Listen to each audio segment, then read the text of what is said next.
Morning. রাস্তা থেকে প্রথম ভিডিও শুরু হচ্ছে, অনেক দিন পর ভিডিও হচ্ছে, তাই সকাল সকাল গুড মর্নিং বলে রাস্তা থেকেই ভিডিও শুরু করছে। এদিকে যাতে লেফটে যান। এই যে স্কুল থেকে এক্সাম দিয়ে এলো। কি এক্সাম ছিল? কেমন হলো? ভালো হয়েছে, খালি হাতে ব্যথা হয়ে গেছে। এই যে বললো পরীক্ষা ভালো হয়েছে, সুতরাং দিনটা ভালো হয়ে যাবে ভাবা যেতে পারে। তো পরীক্ষা ভালো দিন ভালো যাবে। কালকে বাংলা এক্সাম, 8টা চ্যাপ্টার।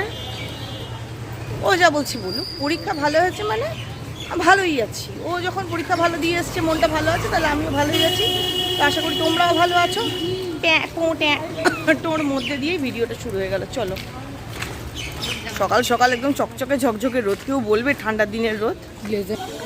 আবার যাচ্ছে গোটা রাস্তাটা ওদেরই, আমরা পিছিয়ে গেলাম ওদের চোটে। আর দেখো 5 জনের 5 রকমভাবে চুল বাঁধা। খোপা, মিনি হাই, এই দেখ এলোমেলো হয়ে গেল। হাই একেবারে খোলা আর লো।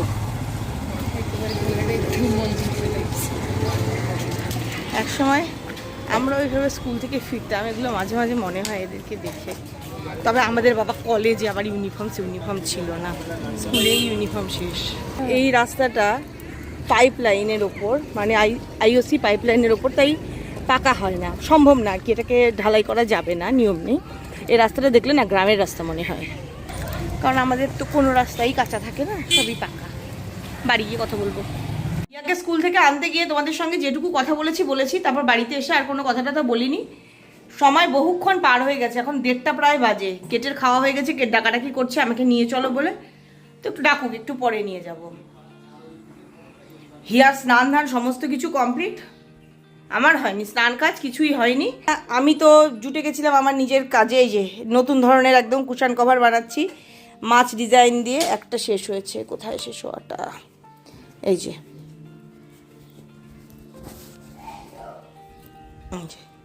এরকম বিভিন্ন রঙের রঙিন মাছ, একদম অ্যাকোরিয়াম বানিয়ে দিয়েছি। তো এখন রান্না করব। কেট একটু ওয়েট করুক, আমি একটুখানি রান্না এগিয়ে নিয়ে আর আজকের রান্নাটা তোমাদের সঙ্গে শেয়ারও করব। তার কারণ হচ্ছে একটু অন্যরকম রান্না, অনেক দিন পর করছি। এই যে লাউ পাতাগুলোকে জলে দিয়ে রেখেছি বালি টালি ছাড়ানোর জন্য। এই যে অল্প চিংড়ি মাছ আছে, এটাকে ভেজে নেব। কড়াই গরম হয়ে গেছে, ভাজতে বসাবো। আর এখানে আগে সর্ষেটা বেটে নিই। সর্ষে বাটা দিয়ে লাউ পাতায় মুড়ে চিংড়ি মাছ করব। তাহলে আগে সর্ষে বেটে নিই, তারপর আসছি। লাউ পাতা দিয়ে চিংড়ি মাছের পাতুরি করার জন্য প্রথমেই সর্ষে, পোস্ত আর কাঁচা লঙ্কা নুন দিয়ে বেটে নিচ্ছি। মশলাটা বেটে রেডি করে নিয়েছি। মাছটাকে ভেজে নিচ্ছি আগে। মাছটাকে ভেজে তুলে নিয়েছি। মশলার মধ্যে দিয়ে দিলাম অল্প হলুদ, অল্প টক দই, একটুখানি টমেটো সস।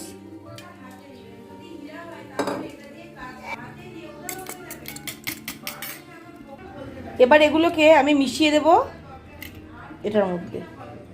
মাছগুলোকে দিয়ে দিলাম মশলার মধ্যে, এবার মিশিয়ে নেব।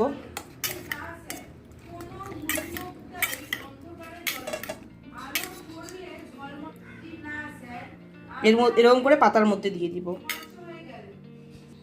ছোটা ছোটা শেষ হয়ে গেছে জামাগুলো রাখা। পাতার মধ্যে রেখেছি, এবার এটাকে সুন্দর করে ফোল্ড করে দেবো। লাউ পাতা তো একটু বেশি করে নিয়েছি, আর লাউ পাতা দিয়ে করলে সুবিধা হচ্ছে পাতাটা ফেলে দিতে হয় না, পাতাটা সুন্দর খাওয়া যাবে। সেদ্ধ পাতা না, না কাঁচা পাতা। এবার আমার কাছে টুথপিক নেই, টুথপিক থাকলে সুবিধে হতো। টুথপিক নেই বলে আমি সুতো নিয়ে এসেছি। সুতো দিয়ে ভালো করে বেঁধে দেবো।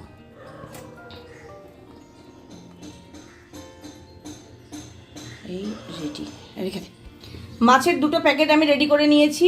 এই একটা আর এই একটা। চিংড়ি মাছ ভাজা খানিকটা তেল ছিল, তেলটা গরম করে নিয়েছি। এবার পাতাগুলোকে দিয়ে দেবো। খুব হালকা গরম, বেশি গরমের দরকার নেই। এই দিয়ে দিলাম। আর আমি মশলার মধ্যে সর্ষের তেল মিশিয়ে নিয়েছিলাম। এবার দেওয়া হয়ে গেছে। এবার ঢাকা দিয়ে রাখলাম কয়েক মিনিটের জন্য।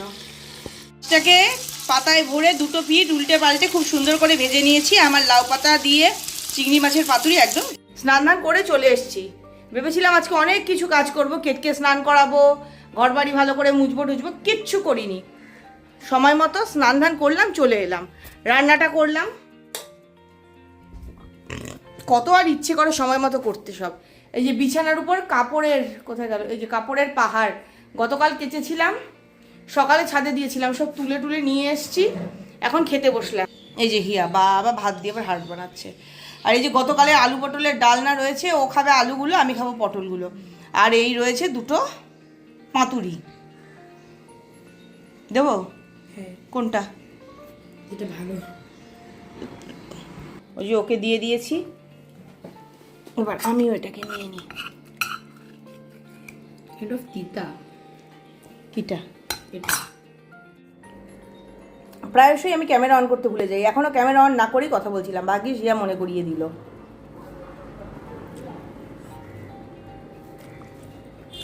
আমার কাছে তো ভীষণ ভালো লাগছে। কেমন লাগছে?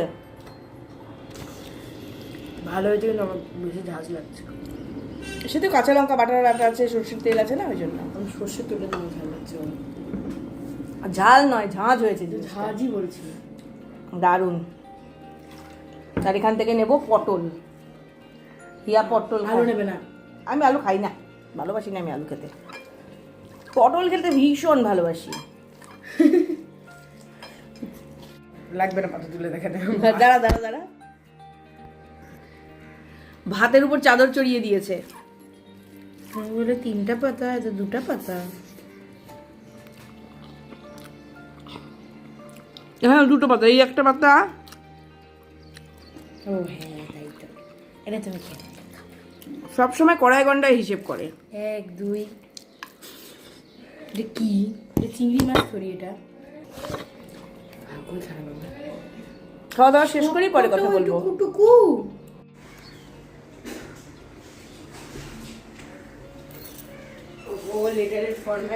দেখো কিরকম দুষ্টু কাঠবিড়েলি, এই গাছটাকে হেলিয়ে দিল, সম্ভবত মোরগঝুটি ফুলের গাছ বা কিছুর গাছ। কই? আর বড় হচ্ছে না, ওই যে এবার দেখা যাচ্ছে।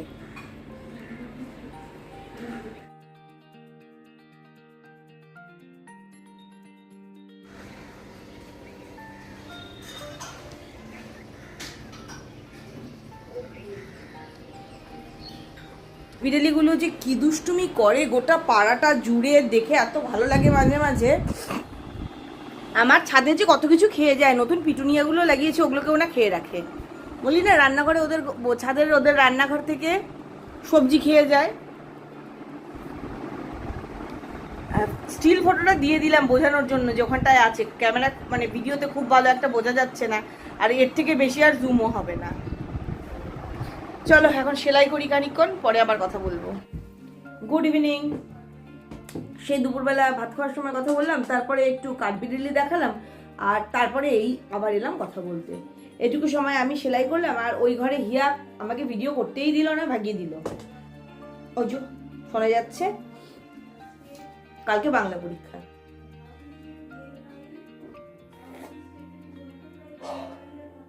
আটটা চ্যাপ্টার আছে, 4টে কবিতা, 4টে গল্প, তার সঙ্গে ব্যাকরণ। তো ওর প্রচুর চাপ, ও তো পড়তেই থাকবে। আমি এখন হয়তো ভিডিওটা করতাম না, কিন্তু একটা কারণে করতে এলাম। কাল আমাকে একজন খুব সুন্দরভাবে একটা প্রশ্ন করেছে, যেটার উত্তরটা আমি দেবই। আজকে বলেছি ওনাকে আমি উত্তরটা দিইনি ব্লগে, আমি বলেছি যে আমি কালকে উত্তরটা দেব। এটা আমার মল্লিকা দত্ত চ্যানেলে একজন বলেছি, ইউটিউবে যে মল্লিকা দত্ত চ্যানেলটা আছে ওখানে। এবং উনি প্রশ্নটা এত সুন্দর করে করেছেন। অনেকেই এই যে আমার মুখের দাগটা নিয়ে, এই আমি যে 3.5 বছর ধরে আছি সোশ্যাল মিডিয়ায়, অজস্র মানুষ অজস্রভাবে বলেছে, এবং কেউ এত সুন্দর করে কোনোদিন প্রশ্নটা করেনি। একটি মেয়ে খালি বলেছিল, দিদি আমারও তোমার মতো আছে, ব্যাস। এছাড়া কোনোদিন সুন্দরভাবে আমি কোনো কিছু শুনিনি এটা নিয়ে। এই যে আমি স্ক্রিনশটে নেওয়া আছে, আমি এটা দিলাম তোমাদের সঙ্গে, শেয়ার করলাম কমেন্টটা। উনি এত সুন্দর করে জিজ্ঞেস করেছেন যে আমি যেন খারাপ না পাই, যদি আমার খারাপ লাগে তাহলে আমাকে উত্তরটা দিতে হবে না। সে প্রশ্ন হচ্ছে, আমার মুখে এটা কিসের দাগ? এটাই হচ্ছে মোদ্দা কথা। তা আমি বলছি, এটা আমার মুখে কিসের দাগ, এতদিন ধরে আমি উত্তরটা দিই না। তো ম্যাডাম আপনি এত সুন্দর করে বলেছেন, যার জন্য আমি উত্তরটা দিচ্ছি। এই যে দাগটা না, এই দাগটা নিয়ে প্রশ্ন শুরু হয়েছে আমার জন্ম মুহূর্ত থেকে। আমাকে প্রথমবার দেখে আমার মা ডাক্তারবাবুকে প্রশ্ন করেছেন, আমাকে প্রথমবার দেখে আমার বাবা আমার মাকে প্রশ্ন করেছেন, এবং জন্ম থেকে আজ অবধি আমার স্বামী, আমার সন্তান, আমার বন্ধুবান্ধব সবাই এটা নিয়ে প্রশ্ন করে। সুতরাং আমার খারাপ লাগে না, বা এটাকে আমার শরীরের কিছু একটা খারাপ লাগছে বলেও আমি মনে করি না। এটা হচ্ছে আমার বার্থ মার্ক, সিম্পল একটা কথা, এটা আমার জন্মের দাগ। অনেকে জট বলে, অনেকে জরুল বলে, বার্থ মার্ক এটা হচ্ছে আমার জন্মের দাগ, মানে জরুল। তাই আমি আপনাকে বলছি, যিনি লিখেছিলেন, আমি নামটা ভুলে গেছি এই মুহূর্তে, আমার একটুও খারাপ লাগেনি, বরং ভালো লেগেছে যে আপনি এত সুন্দর করে বলেছেন। আর এটার জন্য এত খারাপভাবে বলে কতজন, যে তখন খারাপ লাগে, তাদেরকে আমি উত্তরও দিই না এবং কমেন্টও হাইড করি। সেটা ফেসবুকেও হয়, সেটা ইউটিউবেও হয়। মুখে দাগ নিয়ে ভিডিও করতে এসছো, লজ্জা করে না, মুখে তো ধবলা, যারা ধবলা বলো তাদেরকে বলি, ভাই একটু দেখো তো, এটা কোথায় সাদা, এটা তো লাল। এই কথাগুলো বলবো বলে আমি এখন ভিডিওটা করতে নিলাম। তবে আমি বলেছি কাল দেখতে পাবে, এটা কাল তো পাবে না, কারণ আজকে তো যাবে অন্য একটা ভিডিও, এটা কয়েকদিন আগে একটা শ্যুট করা আছে, সেটা যাবে। আমি তো কদিন ধরে ভিডিওই করিনি, কালও আমি ভিডিও করিনি, আমি আজকে শ্যুট করলাম, আমি এটা কালকে তোমাদের কাছে পাঠাবো। এখন ওদিকে কেট ডাকাডাকি করছে, 5টা বাজে, দৌড়ই কেটকে নিয়ে, কেটকে ঘুরিয়ে ঘুরিয়ে নিয়ে এসে তারপর আবার বসি সেলাই করতে। তারপর রাতে রান্না বান্নার ব্যবস্থা পরে যখন করব তখন আবার কথা বলবো। চলো এখন বাই বাই। এত জোরে জোরে পড়ছে যে আমি ভিডিওই করতে পারছি না, একটু এডিট করছি, ভয়েস ওভার দেওয়া দরকার, তো অন্য অন্য ঘরে যাচ্ছি, আবার সব জায়গায় ফ্যান চলছে, যে এখানেও ফ্যান চলছে। তো রান্না বান্না টান্নার জন্য কিছুই আর শেয়ার করলাম না আজকে তোমাদের সঙ্গে। রাতে কি কি রান্না করেছি দেখাই। এই যে ডাল বানিয়েছিলাম, লাউ পাতা দিয়ে মুগ ডাল, আর কড়াইশুঁটি দিয়ে ফুলকপির তরকারি, ধনেপাতা টাতা দিয়ে বেশ করে করেছি, কষা কষা করে। সঙ্গে করেছিলাম একটু ঢ্যাঁড়স ভাজা, আর ভাত তো ওবেলাই করে রেখেছিলাম, তো খেতে দিয়ে দিয়েছি, ওর খাওয়া হয়ে যাচ্ছে। আমার আর হিয়ার তো ডিনার আগেই হয়ে গেছে, বেশ রাত হয়ে গেছে, 11টা বাজে। তাই ভাবলাম যে তোমাদের সঙ্গে কথা বলে ভিডিওটা শেষ করি। তো আর একটা কথা বলবো তোমাদেরকে, সেটা হচ্ছে যে এর আগের দিনের ভিডিওতে আমি বললাম যে মেলা হবে, মেলার জন্য তাড়াতাড়ি করে সেলাইগুলো রেডি করছি, দাদা যাবে, কিন্তু উপনির্বাচনের কারণে ওই মেলা আপাতত স্থগিত হয়েছে, তো এখন আর মেলা হচ্ছে না, তাই পরে হবে। খুব উৎসাহিত ছিলাম আমি, এবং আমার মতো যারা আর কি দাদার কাছে করে, আমাদের আরও বন্ধুরা করে, সবাই খুব উৎসাহিত ছিলাম, তাড়াতাড়ি করে দাদাকে বানিয়ে বানিয়ে দিচ্ছি। এখন দাদা বললো ধীরে সুস্থেই করো, ওখানকার মেলা আপাতত হবে না। আর এমনিতে তো শীতকালে গোটা পশ্চিমবঙ্গ জুড়েই প্রচুর হস্তশিল্প মেলা হয়, কিন্তু উপনির্বাচনের কারণে আপাতত একটাও সরকারি যে মেলাগুলো হয় হস্তশিল্প মেলা, সেগুলো একটারও এখনও আর ঘোষণা করা হচ্ছে না, কিছুর দিন পরে হয়তো ঘোষণা হবে। তাই বেশি উৎসাহ নিয়ে গল্প করেছিলাম তো, যে অত দূরে আবার বানানো জিনিস বিক্রি হবে, ভালো লাগে, ওই জন্য আর আপাতত সেটা হচ্ছে না। মাত্র 2 দিন আগে বলেছে, তো দাদার একদম যাওয়া টিকিট সব কাটা হয়ে গেছে। অনেক সময় করে যে আগে ট্রেনের পার্সেলে জিনিসটা পাঠিয়ে দেয়, ওখানে অন্য কেউ নামিয়ে নেয়, এটা তাই ভাগ্যি পাঠানি। দাদা বলছে যে জিনিসগুলো ভাগ্যিস পাঠানো হয়নি, পাঠানো হয়ে গেলে মুশকিল হতো। তো সে তো দাদার ব্যাপার গেল, আমার ব্যাপার হচ্ছে সেলাই করা। আমি তো সেলাই করতেই থাকবো। ওই আরও একটা কাপড়ে মাছ আঁকা শেষ হয়ে গেছে, বাকিগুলোকে সবগুলোকে অনেকগুলো ফ্রেম লাগিয়ে নিয়েছি। ব্যাপারটা কি হচ্ছে, অনেকগুলো রং দিয়ে করছি, তাই একবারে অনেকগুলো ফ্রেম লাগিয়ে নিই, নাহলে বারবার সুতো কাটতে খুব বিরক্ত লাগে। এখন আরও খানিকক্ষণ সময় একটু সেলাই টেলাই করবো, আর মোবাইল দেখছি। বাপরে, এই হিয়া যখন বেশি পড়াশোনার চাপ থাকে তখন মোবাইলই দেখি, কি করব, তখন তো আর টিভি দেখা যায় না। এমনিতে আমি দুপুরবেলা একটু টিভি চালাই হয়তো, আর ও আসার পর আর টিভি চালায় না। এখন ও ফিরেই চলে আসছে, মোটামুটি 11টার মধ্যে বাড়ি ঢুকে যায়, তার কি টিভি চালিয়ে কি করব।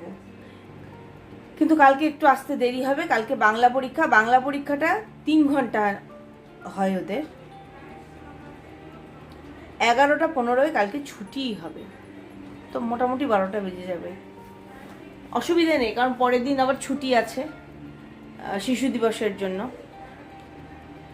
তো এখন আর ভিডিও করব না, আর বকবক করব না, কারণ আমি এখন হিয়ার ওখানেই গিয়ে বসবো। ওর পাশে ঘুমটুম পেয়ে যায়, একটু ওর ওখানে বসে থাকতে হবে, ও যতক্ষণ জাগবে চেষ্টা করব জাগার। তো আর তো বকবক করা যাবে না ওর সামনে গেলে, তাই আজকের ভিডিওটা এখানেই শেষ করে দিচ্ছি।